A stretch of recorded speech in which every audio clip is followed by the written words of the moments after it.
सब लोग अवगत हैं क्योंकि ये उत्तर प्रदेश के अंदर एक हमारे भाई के साथ में एक बहुत ही दुर्दांत घटना हुई है। जो हमारे कार्तिक भाई हैं, कीर्ति भाई हैं और जो आशीष भाई हैं, यहाँ जो सरकार के द्वारा जो तानाशाही चल रही है और सरकार का काम ये होता है कि सबकी बात को सुनना और जनता सरकार को काम करने का अवसर देती है।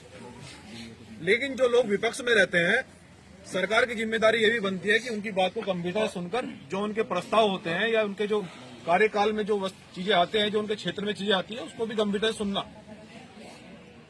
लेकिन जिस प्रकार से कीर्ति भाई और आशीष भाई को सदन में वहां पीटा गया और जिस प्रकार से इनके साथ दुर्व्यवहार किया गया, तो हमें लगता है कि ये लोग लोकतंत्र में भरोसा नहीं करते हैं, ये लोग संविधान पर भरोसा नहीं करते हैं। ये आज भी मनुस्मृति के भ्रम में जी रहे हैं। तो जो लोग मनुस्मृति के भ्रम में जी रहे हैं, हम संविधान को मानने वाले लोग हैं, हम सरकार का सम्मान करते हैं।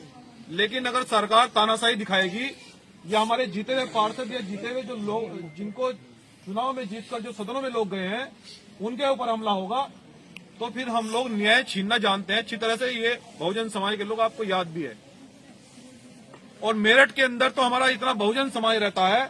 ये जो सरकार वरकार के जो लोग भ्रम में हैं, मैं आपको पूरे विश्वास के साथ कहना चाहता हूं, आज दिल्ली के लोग भी बहुत कई जिलों के लोग मौजूद हैं, कि अगर अभी जो हम लोगों ने निर्णय लिया है, 6 तारीख को हम इस जिले के एसएसपी और डीएम को एक लेटर देंगे कि 24 घंटे के अंदर अंदर अगर उन सत्ताधारी गुंडों पर कार्रवाई होती है तो ठीक है। 24 घंटे के अंदर 6 तारीख को हम 6 तारीख को 12 बजे एसएसपी और डीएम कार्यालय पहुंचेंगे लेटर लेकर, और डीएम एसएसपी को कहेंगे कि 24 घंटे के अंदर अंदर अगर ये गुंडे मवाली अगर गिरफ्तार होते हैं तो ठीक है, वरना इस मेरठ के अंदर शासन प्रशासन का सांस लेना बंद कर दिया जाएगा। मैं पूरे विश्वास के साथ आज कह जा रहा हूं मेरठ में। बहुजन समाज के लोगों, देखो आप युवा खड़ा है, बाबा साहब ने कहा था कि मृत्यु एक दिन आनी है, लेकिन 100 वर्ष की जिंदगी जीने से अच्छा है एक दिन का सम्मान से जीकर मृत्यु हो जाए। लेकिन आने वाली नस्लें याद रखें कि मान सम्मान के लिए ना झुका जाएगा और ना रुका जाएगा। इसलिए कीर्ति भाई के साथ ये घटना क्यों हुई? ये घटना हमारे भाइयों के साथ में इसलिए हुई कि ये लोग उनके सामने झुकते नहीं थे। जिस प्रकार से राजनीति में चमचागिरी चलती है, ये अपनी बात को, अपने क्षेत्र की बात को वहां मजबूती से रखते थे, अपने प्रस्ताव को मजबूती से रखकर कहते थे कि भाई ये प्रस्ताव क्यों पास नहीं हो रहा है। इन्होंने कहा कि जब कोई आप कार्यालय बना रहे हैं, इसमें डॉक्टर अंबेडकर जी की प्रतिमा लगनी चाहिए, तो उनको चुभन इस चीज से है, अगर डॉक्टर अंबेडकर की जहां प्रतिमा लगेगी तो वहां मनुस्मृति नहीं चलेगी, वहां संविधान चलेगा। ये जलन है उन लोगों को। बिल्कुल। तो इसलिए तय कर लो सब लोग, अगर इस जिले के अंदर भी, मैं बहुजन समाज के लोगों बार बार कहने के लिए नहीं आऊंगा आपको, ये घटना बहुत गंभीर है। इस जिले के अंदर, ये पश्चिमी उत्तर प्रदेश के अंदर हम लोग इतने रहते हैं कि 1 घंटे के लिए रोड पर बैठ जाएं, ये सत्ताधारी लोग हाथ में चप्पल लेकर, ये है ना, उत्तर प्रदेश के बाहर भागते हुए दिखाई देंगे आपको। 1 घंटे के लिए जिस दिन आप रोड पर बैठ गए, तो इसलिए परेशान होने की आवश्यकता नहीं है। और जो भाई हमारे इस मान सम्मान की लड़ाई को लड़ रहे हैं, ये होता है, ये बाबा साहब के साथ भी हुआ है, साहब काशीराम जी के साथ भी हुआ है, तमाम महापुरुषों के साथ ये अपमान हुआ है। लेकिन इस अपमान को हम लोग संविधान में परिवर्तन करके उनकी ऐसी नसबंदी करेंगे कि उनकी 7 पुश्तें याद रखेंगी कि सम्मान के लिए कोई समझौता नहीं किया जाएगा। और याद रखें, उनके दिमाग में अगर सरकार का भ्रम हो, सरकार तो हमारी भी आएगी या नहीं आएगी? तो हम तो पहला पक्ष तुम सरकार पे छोड़ना चाहते हैं, अगर वो न्याय करना चाहते हैं, सरकार तो हमारी भी आएगी। तो हम तो ये चाहते हैं कि अगर सरकार को थोड़ी शर्म लिहाज है तो सरकार न्याय करे, यहाँ का प्रशासन न्याय करे। और अगर प्रशासन न्याय नहीं करता है तो मेरठ के अंदर ही क्रांति होगी। मेरठ से क्रांति शुरू हुई थी, फिर से ये दलित और बहुजन समाज के लोग क्रांति करेंगे। करोगे नहीं करोगे? करेंगे। और ऐसी क्रांति करेंगे कि फिर जो है ना, सरकार के लोग भी ये चाहेंगे कि हमसे गलती होगी भाई, बहुत बड़ी गलती होगी, न्याय कर देते हम पहले ही।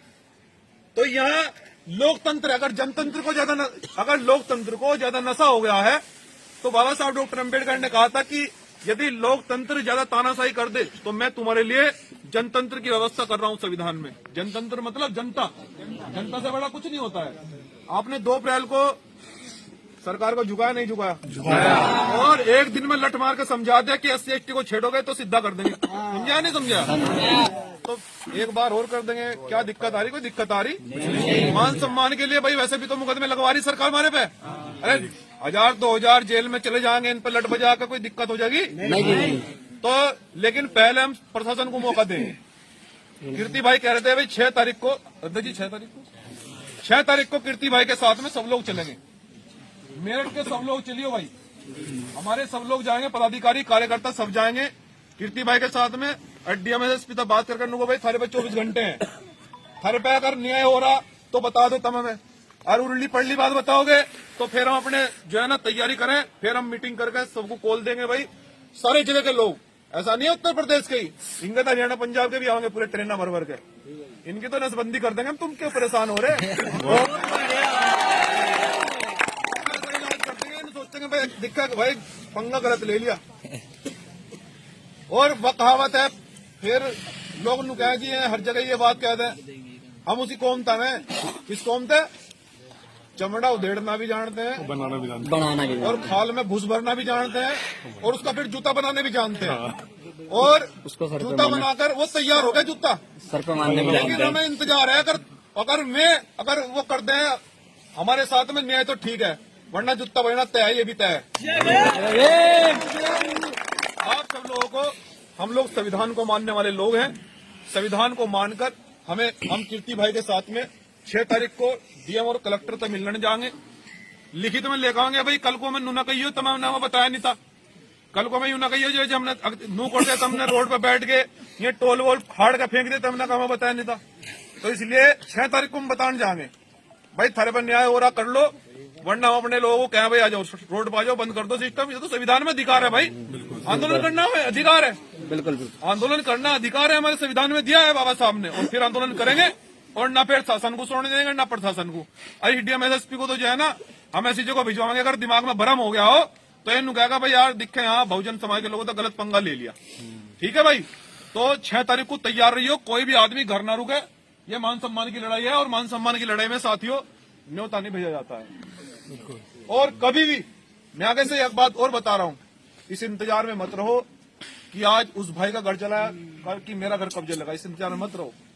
बाबा साहब ने कहा था आप सब लोग शिक्षित भाई हैं, हमारे परिवार है, मेरा परिवार आप, मेरा खून हो आप। हम आपकी लड़ाई को 24 घंटे बड़ी ईमानदारी से लड़ रहे हैं, आप जानते हैं। लेकिन मैं कहना चाहता हूं कि समाज के लिए समय निकालो। अगर समाज के लिए समय नहीं निकालोगे, आंदोलन में समय नहीं निकालोगे, तो वो ऐसी ऐसी तैयारियां हमारे लिए कर रहे हैं। वो संविधान को बदलना भी चाहते हैं। वो लोग तो कभी नहीं चाहेंगे कि हमारा व्यक्ति सदन में जाकर बोले। वो क्यों चाहेंगे? वो तो उनकी तो पॉलिसी है कि हमारा व्यक्ति सदन में जाकर ना बोले, और अगर कोई बोल रहा है तो उस पर लाठी गोली चला रहे हैं। तो इसलिए हमें जागते रहना पड़ेगा। और ये लड़ाई अधिकारों की है, और इस अधिकारों की लड़ाई में कोई न्योता नहीं भेजा जाता। इसलिए पूरे मेरठ के लोग 6 तारीख को चलेंगे बड़ी मजबूती से और बात करेंगे। इसलिए साथियों, और उसके बाद में फिर निर्णय लेंगे, ना झुका जाएगा और ना रुका जाएगा। पूरी मजबूती के साथ में संविधान को हाथ में लेकर लड़ेंगे। जय भीम, जय संविधान।